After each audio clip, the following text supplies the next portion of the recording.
Good evening class. Last લેક્ચરમાં આપણે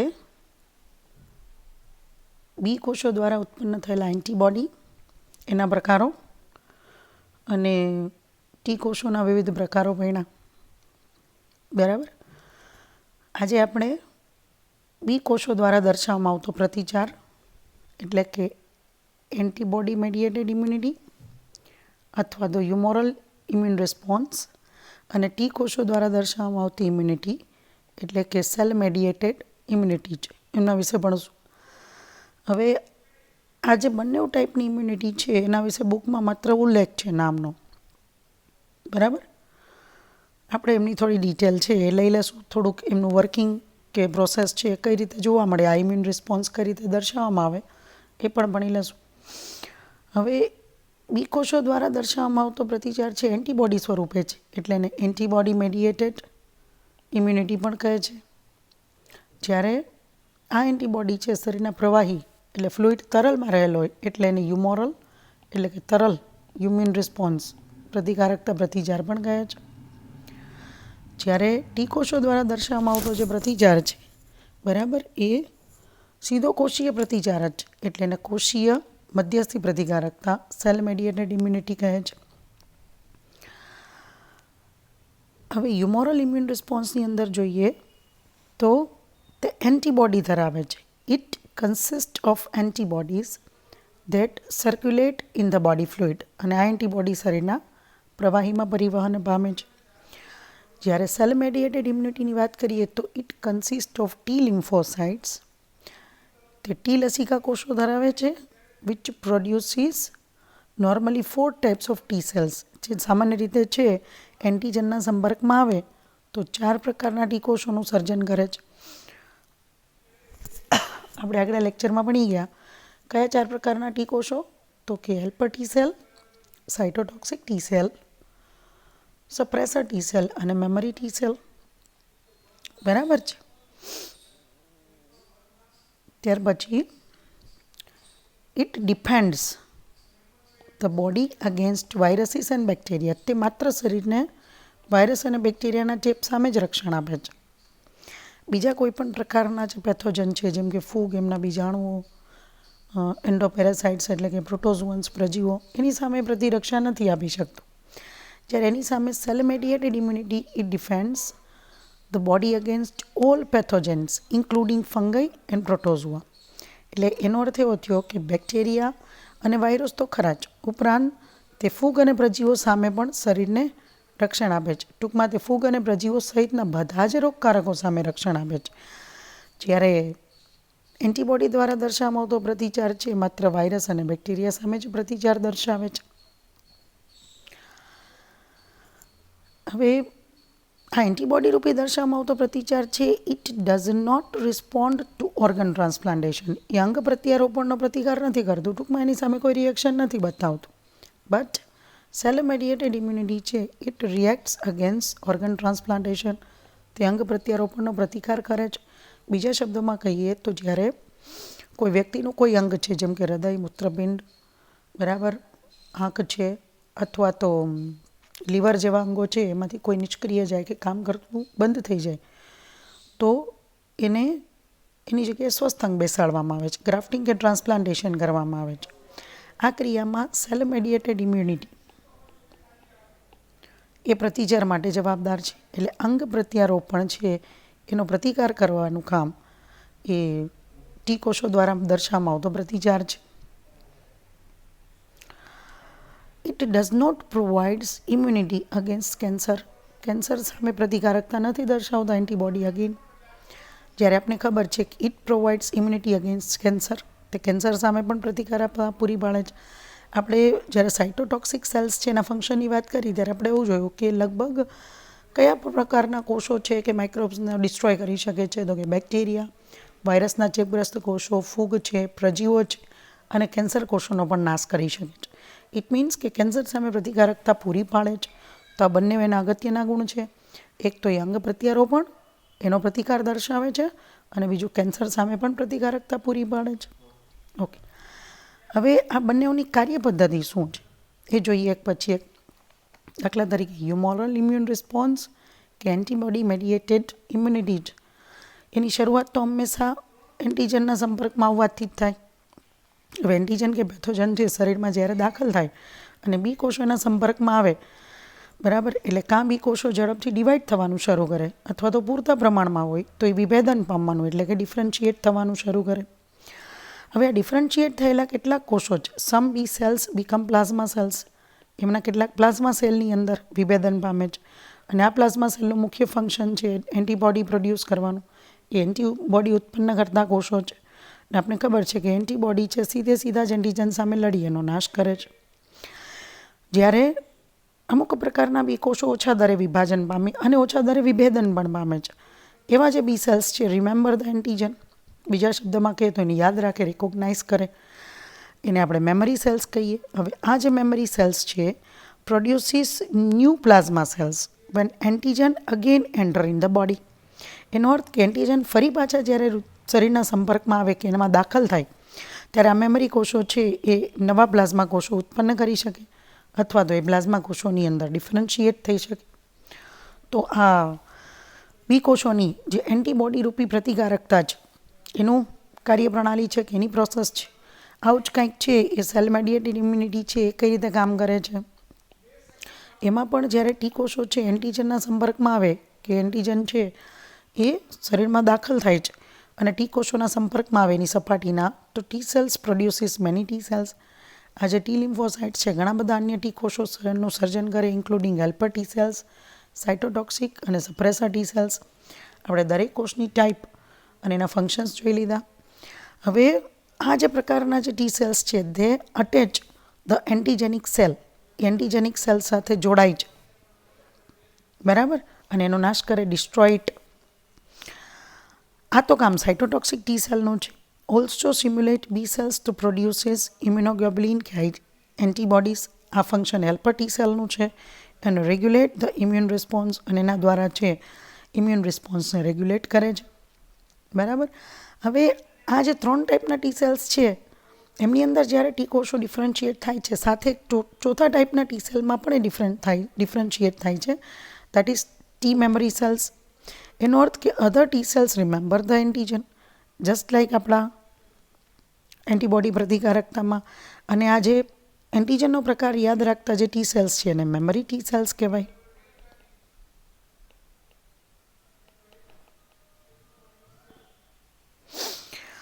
હવે આ જે મેમરી ટી સેલ્સ છે, બરાબર, એ પ્રોડ્યુસીસ ન્યૂ ટી સેલ્સ ક્યારે? When antigen again enter the body. ફરી પાછા જીવનના કોઈ પણ તબક્કે સેમ એન્ટીજન કે પેથોજન હુમલો કરે છે, બરાબર. તો આ જે મેમરી ટી સેલ્સ છે એ ફરી પાછા ડિવાઈડ થઈ અને ડિફરન્શિએટ થઈ શકે છે હેલ્પર ટી સેલમાં, સાઇટોટોક્સિક ટી સેલમાં અને સપ્રેસર ટી સેલમાં. આમ એન્ટીબોડી રૂપી દર્શાવવામાં આવતી પ્રતિક્રિયા છે કે ટી કોષોની કોષીય મધ્યસ્થી પ્રતિકારકતા છે, એ બંનેઓની ટૂંકમાં આપણે કાર્યપદ્ધતિ એ જોઈ લીધી, બરાબર છે. ત્યાર પછીનો એક ટોપિક છે આપણી બુકની અંદર, ટેક્સ્ટ બુકમાં, એ છે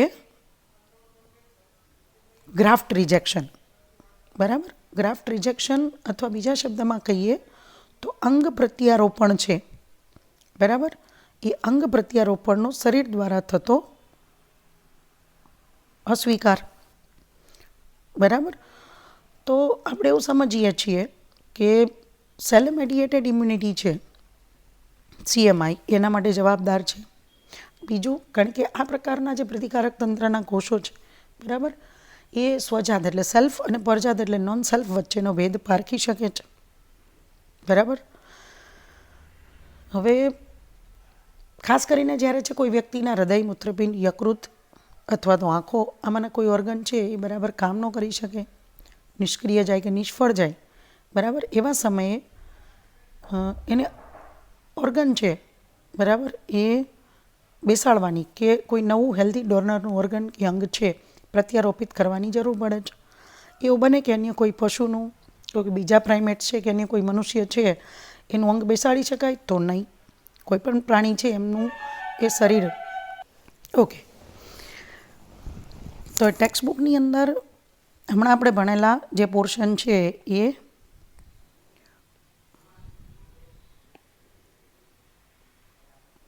તરલ પ્રતિકારકતા પ્રતિચાર એટલે કે હ્યુમોરલ ઇમ્યુન રિસ્પોન્સ, બરાબર, અથવા તો એન્ટીબોડી મેડિએટેડ ઇમ્યુનિટી, અને બીજું કોષીય મધ્યસ્થી પ્રતિકારકતા. અને આપણે ડિટેલમાં નીટ લેવલે ભણી લીધું, બરાબર છે. હવે જે ક્વેશ્ચન છે અત્યારે આપણે સમજીએ છીએ, બરાબર, એ અંગ પ્રત્યારોપણ અસ્વીકાર અથવા તો પ્રતિકાર. જો તમને બોર્ડ લેવલે 2 માર્કનો સવાલ પૂછાય તો અહીંથી લખવાનું શરૂ કરી શકો કે ભાઈ ટી લસિકા કોષો છે જે સેલ મેડિએટેડ ઇમ્યુનિટીનું માધ્યમ બને છે, એ આ અંગ પ્રત્યારોપણ છે એના પ્રતિચાર અથવા તો એના અસ્વીકાર માટે જવાબદાર હોય. કારણ કે આ જ પ્રતિકારકતા છે એ શરીરમાં દાખલ થયેલા સેલ્ફ અને નોન સેલ્ફ એટલે કે સ્વજાત અને પરજાત વચ્ચેનો ભેદ પારખી શકે છે. હવે કોઈ વ્યક્તિમાં હૃદય, આંખ, યકૃત, મૂત્રપિંડ આ જે અંગો છે, બરાબર, એ પ્રોપર કામ ન કરે, સંતોષજનક રૂપમાં કામ કરવાનું બંધ કરે છે, ત્યારે એનો એકમાત્ર ઉપચાર છે એમનું ટ્રાન્સપ્લાન્ટેશન, પ્રત્યારોપણ છે, જેથી રોગી સામાન્ય જીવન જીવી શકે છે. અને જ્યારે એમને છે અંગ ફેલિયર થઈ જાય ત્યારે યોગ્ય દાતાની શોધ શરૂ થાય છે જેની પાસેથી એ હેલ્ધી અંગ લઈ શકે. હવે એવું શા માટે કે પ્રત્યારોપણ માટે કોઈ દાતાના અંગો લઈ શકાતા નથી? એટલે ટૂંકમાં ક્વેશ્ચન માર્ક છે એ આપણે ક્વેશ્ચનના આન્સરમાં નહીં લખવાનું, બરાબર. પ્રત્યારોપણ માટે કોઈ પણ દાતાના અંગ લઈ શકાતા નથી, બરાબર.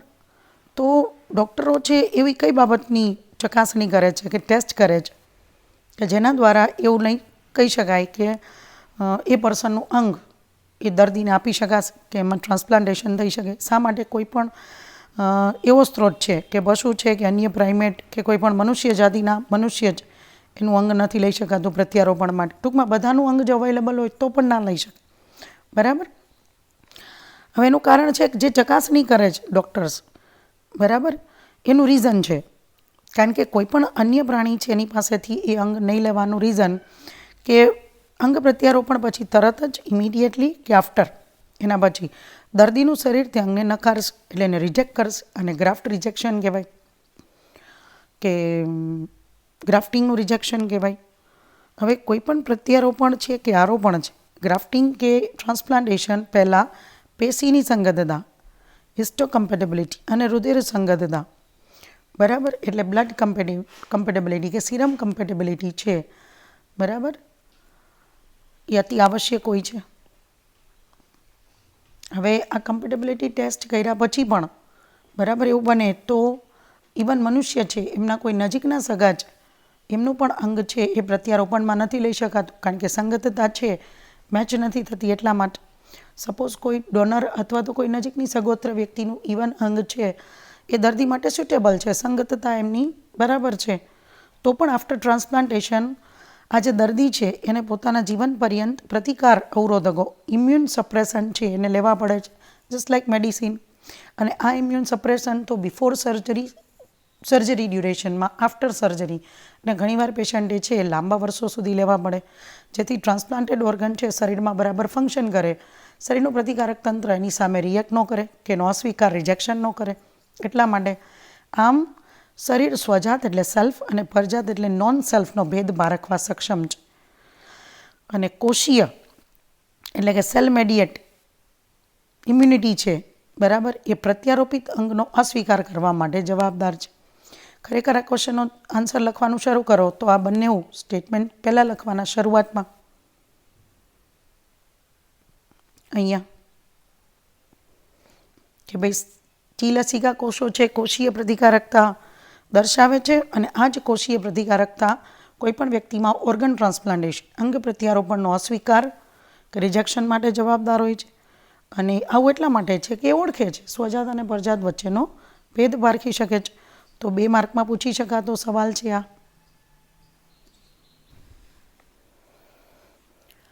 એક્ટિવ ઇમ્યુનિટી અથવા તો એક્ટિવ એક્વાયર્ડ ઇમ્યુનિટીનો અર્થ એવો થાય છે કે જ્યારે યજમાન કોઈ હોસ્ટ છે એન્ટીજનના સીધા સંપર્કમાં આવે છે ત્યારે યજમાન શરીરમાં એન્ટીબોડીનું સર્જન થાય છે. પણ કઈ રીતે? તો કે દાખલ થાય એન્ટીજન અથવા તો રોગકારક ત્યારે એની સામે લડવા માટે શરીરની અંદર એન્ટીબોડી ઉત્પન્ન થાય છે. અને આ જે એન્ટીજન જીવંત મૃત સૂક્ષ્મજીવ કે પ્રોટીન સ્વરૂપે હોઈ શકે, દાખલા તરીકે બેક્ટેરિયા હોઈ શકે, કે જેમ વેક્સિનમાં છે આપણે મૃત કે નબળા કરી નાખેલા સૂક્ષ્મજીવ હોય, અથવા તો રિકોમ્બિનન્ટ ટેકનોલોજીથી બનાવેલી જે સેફ વેક્સિન છે પ્રોટીનના સ્વરૂપે, આઈધર કાંઈ પણ હોઈ શકે. હવે આ પ્રકારની પ્રતિકારકતાને સક્રિય પ્રતિકારકતા કહે છે. ટૂંકમાં જ્યારે હોસ્ટ છે ઇન્ડિવિજ્યુઅલ, આપણે એ સીધા એન્ટીજનના સંપર્કમાં આવીએ અને શરીરમાં એન્ટીબોડીનું સર્જન થાય, that is called active acquired immunity.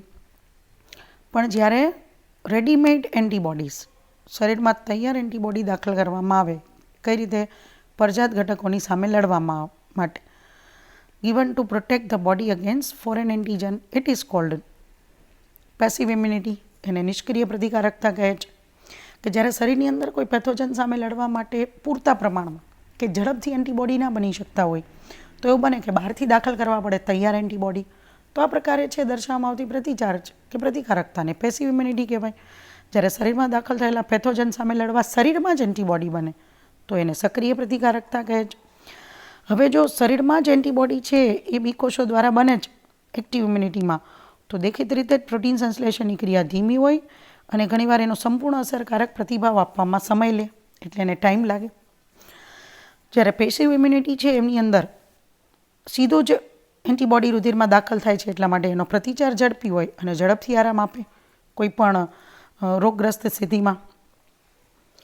પ્રકારોની વાત કરીએ આપણે, બરાબર, તો એક્ટિવ ઇમ્યુનિટી છે એના બે પ્રકાર, નેચરલ એક્ટિવ ઇમ્યુનિટી અને આર્ટિફિશિયલ. એ જ રીતે પેસિવ ઇમ્યુનિટીમાં પણ નેચરલ અને આર્ટિફિશિયલ.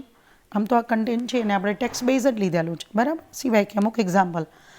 હવે ટેક્સ્ટબુકની અંદર આપેલો આ જે ટોપિક છે એક્ટિવ અને પેસિવ ઇમ્યુનિટી, સક્રિય અને નિષ્ક્રિય ઉત્પાદિત પ્રતિકારકતા, એ સીધો જ બોર્ડના પેપરમાં 3 માર્કમાં પૂછી શકે.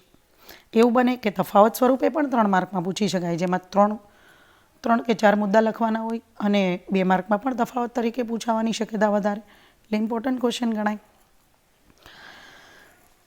સક્રિય પ્રતિકારકતા છે એમના પ્રકારમાં નેચરલ એક્ટિવ ઇમ્યુનિટી એટલે નૈસર્ગિક સક્રિય પ્રતિકારકતા. એવું કહી શકાય કે during natural infection by microbes, એટલે સૂક્ષ્મજીવોનો જ્યારે સીધો જ આપણે કુદરતી રીતે ઇન્ફેક્શન લાગે જ, જેમ કે કોઈ પણ પ્રકારના વાયરસ છે કે બેક્ટેરિયાનો હુમલો થાય ને આપણે રોગગ્રસ્ત સ્થિતિમાં મુકાય, ત્યારે શરીરમાં એન્ટીબોડી બને છે અને એના દ્વારા પ્રતિચાર આપે, એ આપણો નેચરલ પ્રતિચાર છે, તો એ નેચરલી એક્ટિવ ઇમ્યુનિટી છે. જ્યારે આર્ટિફિશિયલ એક્ટિવ ઇમ્યુનિટી અથવા તો કૃત્રિમ સક્રિય પ્રતિકારકતા એટલે શું? તો કે ઇન્જેક્ટિંગ ધ માઇક્રોબ્સ, સૂક્ષ્મજીવો છે એને દાખલ કરવામાં આવે. કઈ રીતે? ડેલિબરેટલી, એનો અર્થ ઈરાદાપૂર્વક.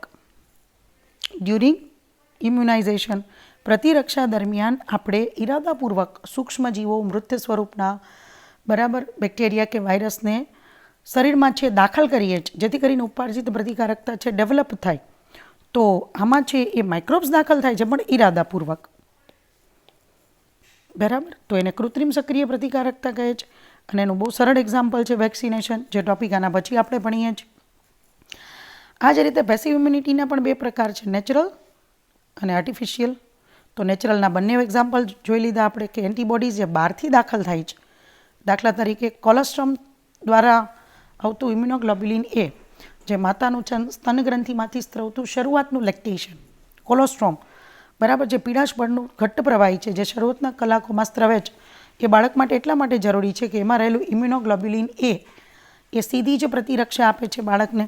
તો આને પેસિવ ઇમ્યુનિટી કહેવાય, કારણ કે બાળકના શરીરમાં બનતું નથી એન્ટીબોડી, એ માતાના શરીરમાં બને છે. અને તૈયાર એન્ટીબોડી જે એ છે એ બાળકને દૂધ છે માતાનું એના દ્વારા સીધું મળે છે. એવી જ રીતે antibody G from mother to placenta to foetus, એટલે માતાના રુધિરમાંથી જરાયું અને ભ્રૂણમાં દાખલ થતું એક એન્ટીબોડી જ ઇમ્યુનોગ્લોબ્યુલિન જી છે. અગેન આ નેચરલી બંને ઇમ્યુનોગ્લોબ્યુલિન એ અને જી જે માતાના શરીરમાં બને છે અને અનુક્રમે ભ્રૂણ કે નવજાત શિશુમાં દાખલ થાય છે, તો એ બંને છે નેચરલ પેસિવ ઇમ્યુનિટીના એક્ઝામ્પલ છે. અને આર્ટિફિશિયલ પેસિવ ઇમ્યુનિટીના એક્ઝામ્પલની અંદર ટેટનસ છે, એની સામે આપણે જે ઇન્જેક્શન લઈએ એન્ટી ટેટનસ, જેમાં તૈયાર એન્ટીબોડી હોય. સર્પદંશ થાય જ્યારે સાપ કરડે છે ત્યારે એનું જે વેનમ ઇન્ટ્રોડ્યુસ થાય એની સામે આપવામાં આવતું એન્ટીવેનમનું સિરમ છે. આમાં તૈયાર પણ 12 મનુષ્ય શરીરની બહાર ઘણીવાર છે ઘોડા જેવા મેમલ્સ છે એમની અંદર તૈયાર થયેલ એન્ટીબોડી છે એના ઇન્જેક્શન્સ એ પેશન્ટને આપવામાં આવે છે, બરાબર. આમ આ જે ટૉપિક છે એક્ટિવ અને પેસિવ ઇમ્યુનિટી, સક્રિય અને નિષ્ક્રિય પ્રતિકારકતા છે એને તમે ટેક્સ્ટબુકના લેવલે તમે જુઓ તો તફાવતની રીતે પણ સવાલ પૂછાય બોર્ડમાં 2 કે 3 માર્કમાં, કે સીધી ટૂંક નોંધ પણ ઇમ્પોર્ટન્ટ સવાલ ગણવામાં આવે છે ચેપ્ટરનો. ત્યાર પછીનો ટૉપિક છે વેક્સિનેશન એન્ડ ઇમ્યુનાઇઝેશન, રસીકરણ અને એના દ્વારા પ્રતિકારકતા. હવે જો વેક્સિનેશનનું નામ લઈએ તો સૌપ્રથમ છે એડવર્ડ જેનરનું નામ લેવાનું થાય, કારણ કે વેક્સિનેશનના પ્રણેતા જ, રસીના શોધક છે એટલા માટે. અને આ જે વેક્સિનેશન જે ડેવલપ થયેલું છે, રસીકરણ છે જે વિકસાવવામાં આવેલું છે, એ કયા ગુણ, કયા સિદ્ધાંત ઉપર આધારિત છે? તો ઇમ્યુન સિસ્ટમની મેમરીના ગુણ કે પ્રોપર્ટી ઉપર આધારિત આ પૂરેપૂરો રસીકરણનો પ્રોગ્રામ છે, બરાબર. શું કરવામાં આવે છે એમાં? તો એ 2 રીતે ઇમ્પ્લિમેન્ટ થાય છે. એક્ટિવ ઇમ્યુનાઇઝેશન એટલે એક્ઝેક્ટ વેક્સિનેશન, અને બીજું પેસિવ ઇમ્યુનાઇઝેશન, બરાબર. બંનેની એક પછી એક વાત કરીએ. એક્ઝેક્ટ વેક્સિનેશન કે એક્ટિવ ઇમ્યુનાઇઝેશન એટલે શું? તો કે જે વેક્સિન આપવામાં આવે છે એની પ્રિપરેશન થાય છે 2 રીતે, જે આપણે બોડીમાં ઇન્ટ્રોડ્યુસ કરવામાં આવે છે કે એઝ અ વેક્સિન શરીરમાં દાખલ કરવામાં આવે છે. એક રીત એવી છે કે જેમાં માત્ર ને માત્ર યુઝિંગ એન્ટીજેનિક પ્રોટીન્સ ઓફ પેથોજનના માત્ર સરફેસનું protein as a vaccine introduce કરવામાં આવે, બરાબર. અને બીજું એક પ્રોસેસ એ છે કે જેમની અંદર ઇનએક્ટિવેટેડ એટલે કે નિષ્ક્રિય અથવા તો વીકેન્ડ એટલે કે નબળા કરેલા પેથોજનને દાખલ કરવામાં આવે. હવે જો વાયરસ જેવા કેસમાં અત્યારે બનતી સેફ વેક્સિન છે એમાં માત્ર એનું એન્ટીજેનિક પ્રોટીન છે બહારનું કેપ્સિડ એ જ રસીના ફોર્મમાં દાખલ કરવામાં આવે છે. જો બેક્ટેરિયાનો કેસ હોય તો લગભગ એકદમ નિષ્ક્રિય કે મૃત કે નબળા બેક્ટેરિયા રસીના ફોર્મમાં છે એ શરીરમાં દાખલ કરવામાં આવે છે. હવે જ્યારે આ પ્રકારે છે એ પેથોજન ઇરાદાપૂર્વક ઇન્ટેન્શનલી જ્યારે છે શરીરમાં દાખલ કરવામાં આવે, જેમ કે બાળકોને અલગ અલગ ઉંમરે અપાતી જુદા જુદા રોગો સામે લડવા માટેની રસીઓ, બરાબર. તો કઈ ક્રિયા જોવા મળે છે, બરાબર. હવે જ્યારે આ પેથોજન રસીના ફોર્મમાં દાખલ કરવામાં આવે છે જે તે વ્યક્તિના શરીરમાં, તો the antibody produced in the body against this antigen, એટલે વેક્સિનની અંદર તો આપણે એન્ટીજન જ લીધા છે, મૃત નબળા અથવા તો માત્ર એનું પ્રોટીન, પણ એ તો બહારથી જ દાખલ થાય છે અને તમારું શરીર તો એને હાનિકારક પેથોજન જ ગણવાનું, તો એની સામે એન્ટીબોડી બનાવશે. અને એ છે આ એન્ટીબોડી છે would neutralize the pathogenic agents, આ રોગકારક ઘટકો છે એને ન્યુટ્રલાઇઝ કરશે, બરાબર, અથવા તો એનો નાશ કરશે ડ્યુરિંગ એકચ્યુઅલ ઇન્ફેક્શન. હવે જ્યારે એકચ્યુઅલ હુમલો થશે ત્યારે બનેલા મેમરી સેલ્સ છે એ તરત જ પ્રકારયાદ કરી અને એન્ટીબોડી રૂપી છે ઝડપથી પ્રતિકાર દર્શાવશે અને એકચ્યુઅલ હુમલા વખતે દાખલ થયેલા આવા બેક્ટેરિયા કે વાયરસનો ઝડપથી નાશ કરી શકશે. આ વેક્સિનેશનનો મૂળ હેતુ છે. હવે આ જે રસી છે એ દરમિયાન પણ સ્મૃતિ આધારિત બી અને ટી કોષોનું સર્જન થાય છે. એ જ તો ખરેખર મેઇન કોન્સેપ્ટ છે એનો, કે વેક્સિનેશન પૂરું બેઝડ ઓન મેમરીના કોન્સેપ્ટ ઉપર આધારિત છે. કારણ કે વેક્સિનના ફોર્મમાં એન્ટર કરેલા એન્ટીજન આઈધર એ પૂરેપૂરા સૂક્ષ્મજીવ હોય, આખા પેથોજન મૃત નિષ્ક્રિય કે નબળા કરેલા, અથવા તો એમનું બહારનું છે કોઈ જાતનું પ્રોટીનનું આવરણ કોઈ પણ રીતે દાખલ થાય. એ દાખલ થાય છે આપણી એક્વાયર્ડ ઇમ્યુનિટીને તૈયાર કરવાનું.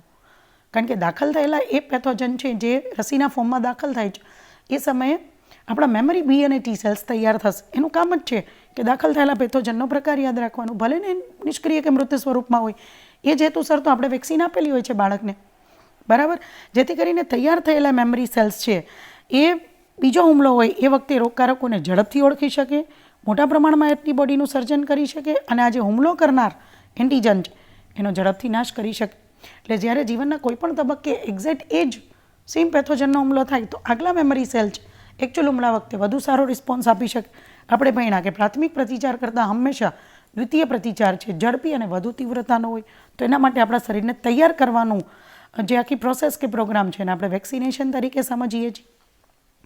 ઉદાહરણ આપણે લઈએ, બરાબર, તો પોલિયો સામે બાળકોને જે વેક્સિન આપે છે પોલિયો વાયરસની, હેપેટાઇટિસ બીના વાયરસ સામે એની વેક્સિન હેપેટાઇટિસ બી, પછી ડીપીટી વેક્સિન જેને ગુજરાતીમાં ત્રિગુણી રસી કહેવાય, જે 3 બાળકો માટે જોખમી રોગો સામેની રસી છે, જેમાં એક છે ડિફ્થેરિયા, બરાબર, બીજું છે પાર્ટ્યુસિસને તમે વૂપિંગ કફ તરીકે પણ ભણેલા છો, ત્રીજું છે ટેટનસ.